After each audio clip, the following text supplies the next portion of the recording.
alta performance. E hoje um alta performance mais do que especial para mim, e vocês já vão saber por quê. Gente, hoje aqui comigo eu tenho o prazer de receber essa preciosidade, Isadora Randon. Ela foi minha aluna, gente. Vocês acreditam? Foi ontem isso, né? Foi ontem. Ela tá aqui, essa profissional maravilhosa que aceitou o meu convite para falarmos hoje de um assunto aqui que atinge, vamos dizer que a maioria das mulheres, entre outros muitos assuntos que nós vamos abordar. E sem muitas delongas, eu vou passar a palavra para ela se apresentar para vocês. Olhem que preciosidade. Isadora, se apresente para eles, por favor. Então, boa tarde. Meu nome é Isadora, como a Cíntia falou. Eu sou nutricionista, biomédica e meu grande foco de atuação hoje é na gastroenterologia, ou seja, eu cuido da saúde digestiva e intestinal dos pacientes. Cíntia, muito obrigada pelo convite, né? É um prazer poder estar aqui com vocês. Gente, para mim é uma honra imensa. Quando nós passamos pela sala de aula, esses rostinhos ficam no nosso coração. Nós temos inúmeros alunos, né, que passam pela nossa vida, mas cada um de vocês deixa a sua marquinha registrada. Não sei como é que ela consegue lembrar. Eu lembro e nos encontramos aleatoriamente num grupo de WhatsApp. E nossa, acreditem, o meu coração ficou tudo. Eu disse, é a Isa mesmo. Gente, então aqui hoje nós vamos falar um pouquinho, Isa. Eu quero que tu traga sobre um assunto que eu ouço muitas reclamações, todo mundo aí que se olha no espelho, a mulherada, reclama do seu intestino, do funcionamento do seu intestino. Isa, traz um pouquinho pra gente o que acontece com o nosso intestino que ele paralisa. A constipação é muito frequente, né, principalmente nas mulheres. E quando a gente pensa em constipação, a gente pensa principalmente na questão da hidratação, né, no consumo de fibras. Mas, para além disso, um assunto que a gente não escuta muito é a digestão, né, a importância da eficiência da digestão quando a gente fala de constipação. Um assunto que eu trabalho muito no meu consultório é a mastigação. Então, é muito importante, né, a gente ter uma mastigação demorada, né, em ambiente calmo, com pessoas agradáveis, não tá estressado, porque é através da mastigação que a gente vai conseguir ter uma boa produção de ácido clorídrico, de enzimas digestivas, né? E a gente precisa, assim, de uma boa acidez estomacal para conseguir digerir principalmente as proteínas, né? Mas o que tudo isso tem a ver, né, com a constipação? É porque a gente não sabe que a maior causa de constipação é a proteína mal digerida no intestino, né? E uma das causas dessa digestão não eficiente é a baixa acidez estomacal, né? Muitas vezes por causa do uso de inibidores da bomba de prótons, né? Os ZOIs, os omeprazóis, que a gente encontra nas farmácias podendo comprar sem prescrição médica, né? Isso é muito importante. E isso acaba reduzindo, né, a acidez estomacal e a gente não consegue digerir muito bem as proteínas. E quando essas proteínas caem no intestino, elas vão causar inflamação, vão servir de alimentos para bactérias ruins, para fungos, e isso vai causar constipação. Além de a gente não conseguir absorver adequadamente os nutrientes que vão ser cofatores para a produção do próximo ácido clorídrico, para as próximas enzimas digestivas, né? Porque já está inflamado ali, né, o intestino. Com certeza. E Isa, a questão, né, tu abordou a proteína, né? Então não devo mais comer proteína, né? As pessoas vão receber a informação, não devo mais comer proteína.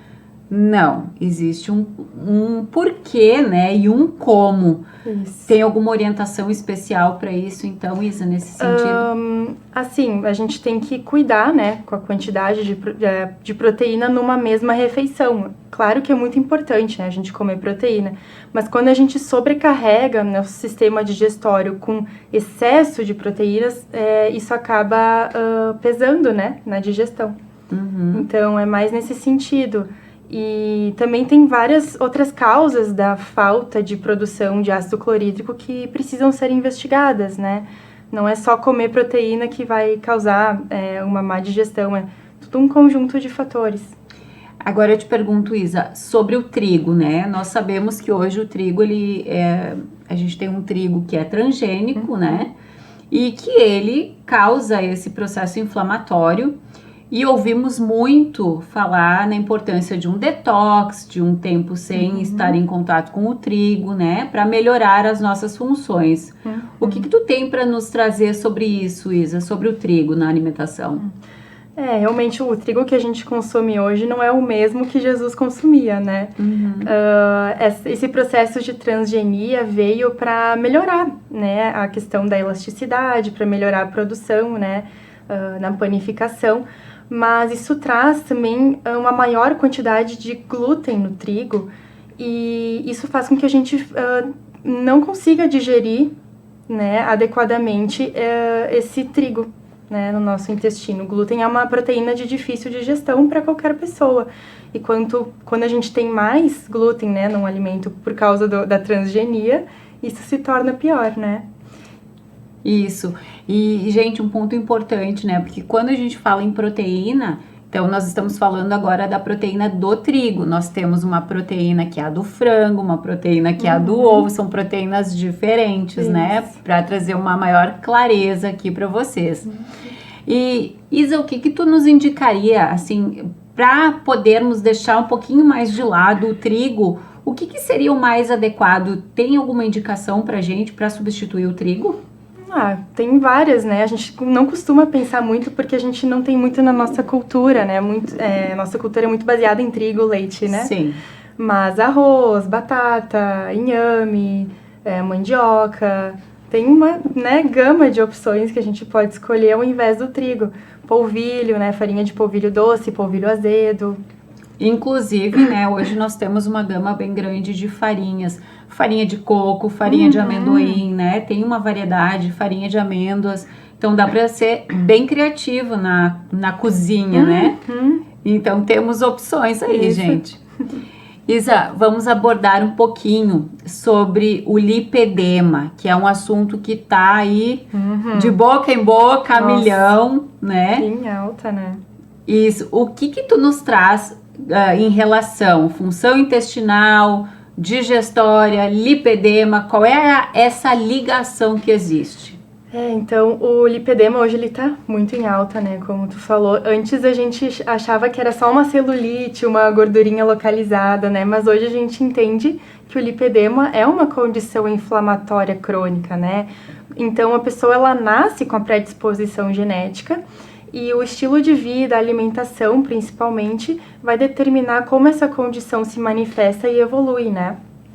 O que a gente vê muito no lipedema são desequilíbrios hormonais, né, como um aumento do estrogênio no corpo e também uma resistência à insulina, que por si só já é um quadro inflamatório, que acaba perpetuando, né, acaba intensificando essa inflamação no corpo, piorando o lipedema. E eu não posso deixar de trazer a brasa pro meu assado, né, dizendo que a inflamação tem muito a ver com o intestino, né? O intestino ele pode ser a porta de entrada para a inflamação, ou ele pode ser também o meio que tu cessa a inflamação, né? O meio que tu pode reduzir a inflamação no corpo. Então, quando tu tem um intestino que tem buraquinhos no meio das células, substâncias inflamatórias passam, né? Mas quando tu tem um intestino íntegro, ele protege contra essas substâncias inflamatórias. E quando essas substâncias inflamatórias passam, né, pelo intestino, isso acaba estimulando o sistema imunológico e piorando a condição do lipedema, né? Então, Isa, num tratamento para o lipedema, nós temos aí um conjunto de providências a ser tomadas, né? Um primeiro passo seria olhar para a nossa alimentação. Com certeza, né? Eu vejo que o tratamento do lipedema é multidisciplinar, né? Muitas vezes a gente vai precisar de um cirurgião, muitas vezes vai ser indicado uma lipoaspiração por um médico para remover aquela gordura afetada, né?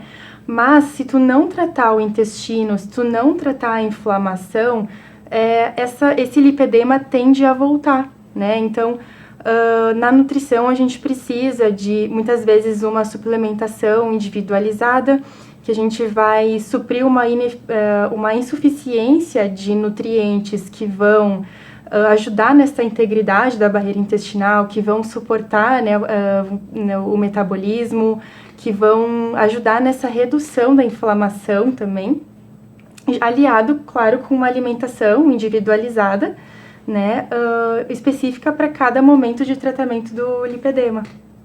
Claro. Isa, e a gente pode trazer alguma coisa, alguma indicação suplementar?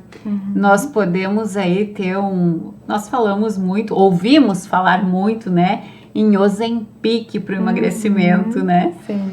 E hoje eu acho que um Ozempic natural pode nos trazer muitos benefícios. O que tu tem para nos dizer sobre o Ozempic, sobre suplementação com esse Ozempic natural? Então, né, o Ozempic, as canetinhas emagrecedoras, elas vêm justamente, né, elas são feitas com base em hormônios, né, são produzidas através de hormônios que nos dão saciedade. Quando a gente fala de Ozempic natural, seria estimular esses hormônios da saciedade de uma maneira natural, através da alimentação. Então, hoje a gente consegue estimular os hormônios da saciedade ingerindo fibras fermentáveis, fitoquímicos, né, através de frutas, verduras, legumes. E essas fibras, esses fitoquímicos, eles vão atuar no receptor no intestino, produzindo, fazendo com que o corpo produza os hormônios da saciedade, sinalizando o cérebro que é hora de parar de comer, né?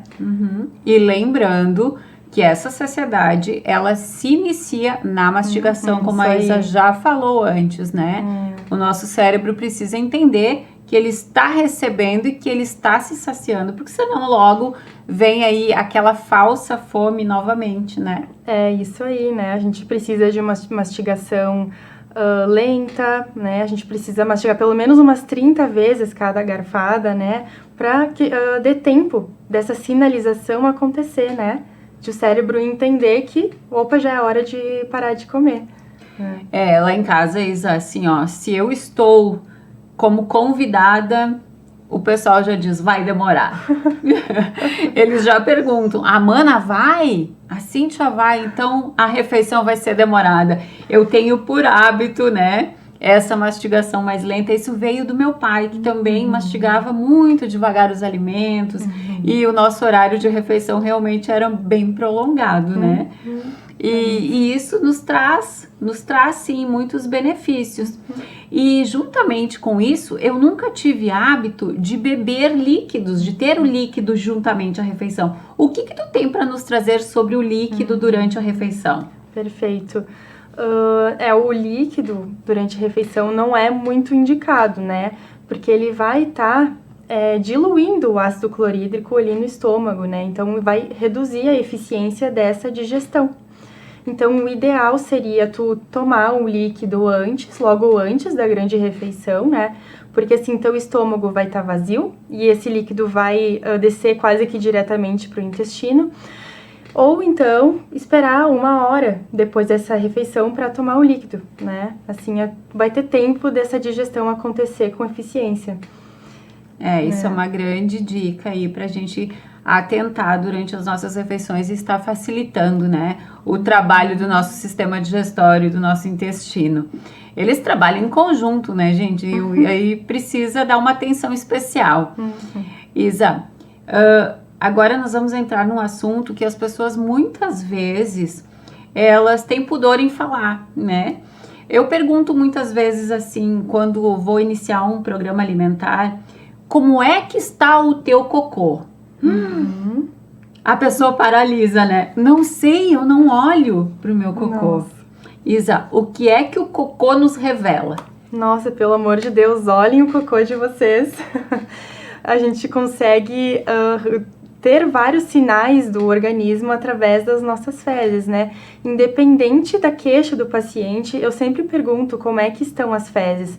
Formato, cor, a frequência de evacuação, se tem muco, se não tem, né? Porque juntando com alguns relatos que ele traz no consultório, a gente consegue ter vários insights sobre como está a saúde dele, né? Além de nutricionista, eu sou biomédica, então eu adoro exames, né? Muitas vezes eu peço também um exame chamado coprológico funcional, que avalia mais detalhadamente o que a gente está digerindo bem, o que a gente não está digerindo bem, né? Mas, independente disso, a gente consegue já saber muitas informações pela anamnese mesmo, né, no consultório. A gente já consegue saber o que o paciente está conseguindo digerir, qual está sendo a dificuldade digestória dele, né? Então, a gente precisa olhar para as nossas fezes, né? O nosso intestino nos dá muitas dicas de como está o nosso organismo, como está a nossa saúde como um todo. Isso, muitas vezes, o que mais percebemos, assim, que a gente já sabe mais sobre o cocô, é quando ele está em bolinhas, né? Que a gente diz assim, acho que bebi pouca água, acho que tá faltando líquido, né? Muitas pessoas procuram o atendimento, como eu trabalho com a massagem também, procuram um atendimento para massagem peristáltica, né? Justamente porque estão há dias, Isa, sem ir ao banheiro, sem conseguir evacuar. E aí fica aquela barriga, aquele desconforto, aquele mau humor. Qual a relação, Isa, da função intestinal com esse mau humor, com essa indisposição, com essa... Porque, enfim, abala o nosso dia como um todo, né? Mexendo na nossa disposição e no nosso humor. Total. A gente fala muito, né? Tem aquele ditado que a pessoa tá enfesada, né? Isso. Tá cheia de fezes, que a pessoa fica irritada, de mau humor. Porque, justamente, a gente tem o nosso eixo, o intestino, o cérebro, fica afetado, né? Quando a gente tem uma constipação, a gente consequentemente vai ter uma inflamação e essa inflamação vai acabar repercutindo no cérebro, né? Vai acabar repercutindo no nosso humor. Então, é muito importante, né, que o intestino funcione, né? Nada de funcionar a cada 3 dias, não. O ideal seria funcionar todos os dias. Até no consultório a gente tem uma escala que se chama escala de Bristol, que é mais fácil, assim, para o paciente relatar como é que estão o formato das fezes, né? Então, essa escala vai de 1 a 7. 1 é mais ressecado, é bolinhas, cocô em forma de cápricas, né? Formas cápricas. E 7 são as fezes mais líquidas. Então, o ideal seria estar entre 3 e 4, numa forma de uma bananinha soft, né? Que a gente fala.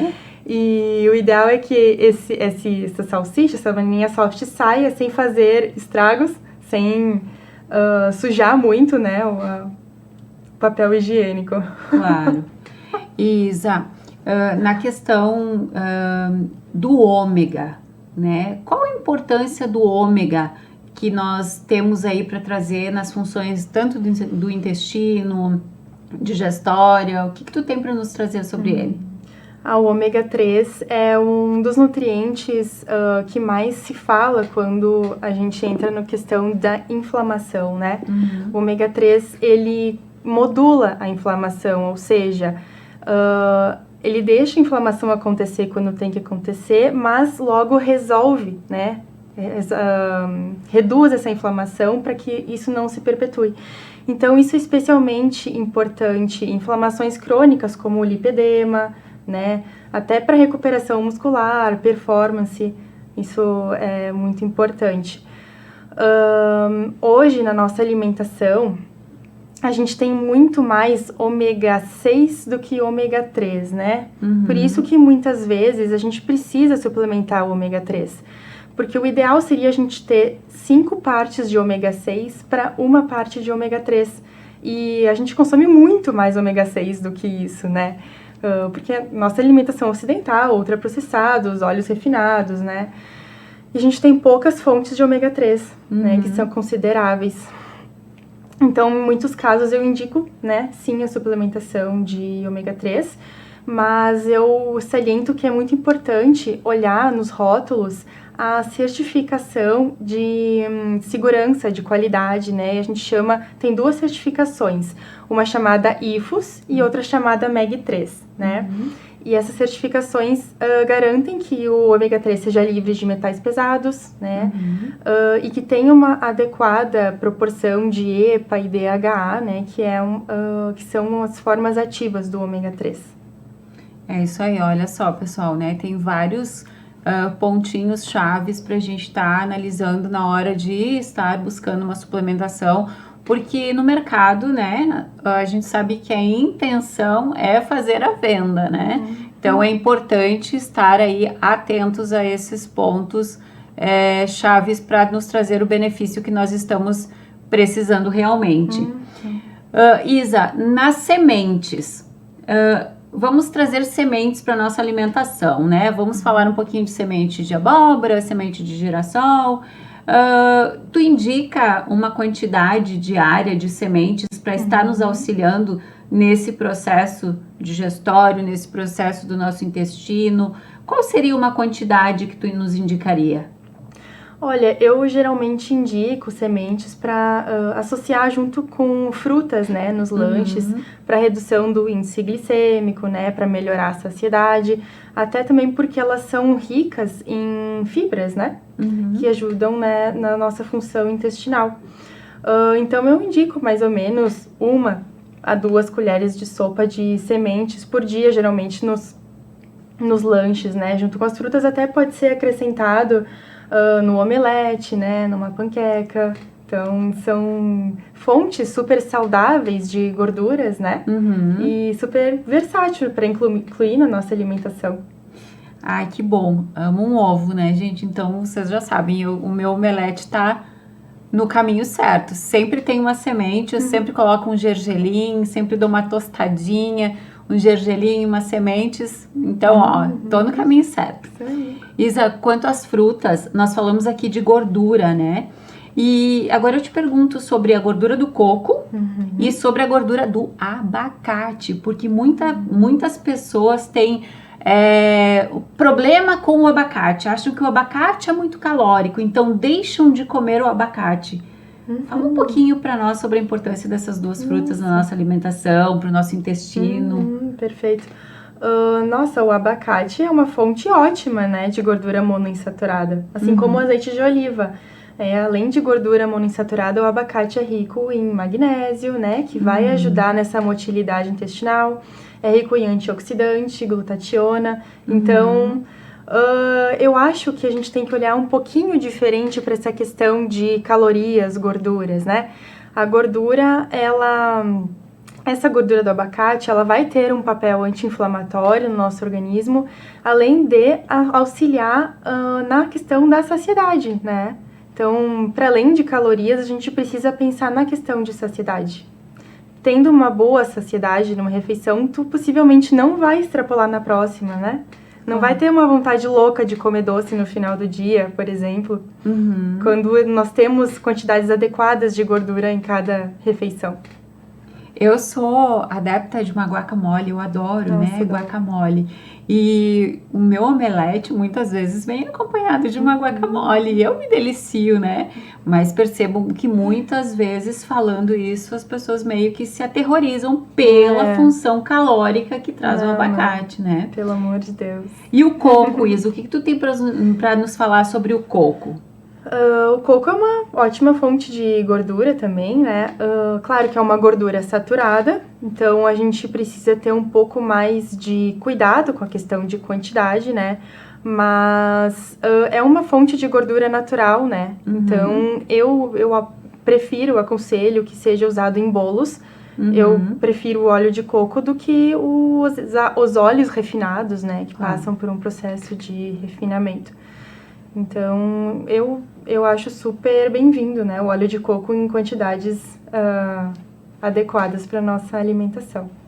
E o próprio coco, para ser utilizado, às vezes, ele ralado, ele em lascas. Hoje tem versões, né, dele escamado. Tu já testou abacaxi com coco ralado e um melzinho em cima? Nossa Senhora! Com o mel eu nunca fiz, mas coco ralado com abacaxi eu tenho amo, acho uma combinação perfeita. É perfeita para lanche, né? Sim. Vai ter a fruta, a fibra, o carboidrato ali e a gordura do coco, né? E associado vai dar uma boa saciedade.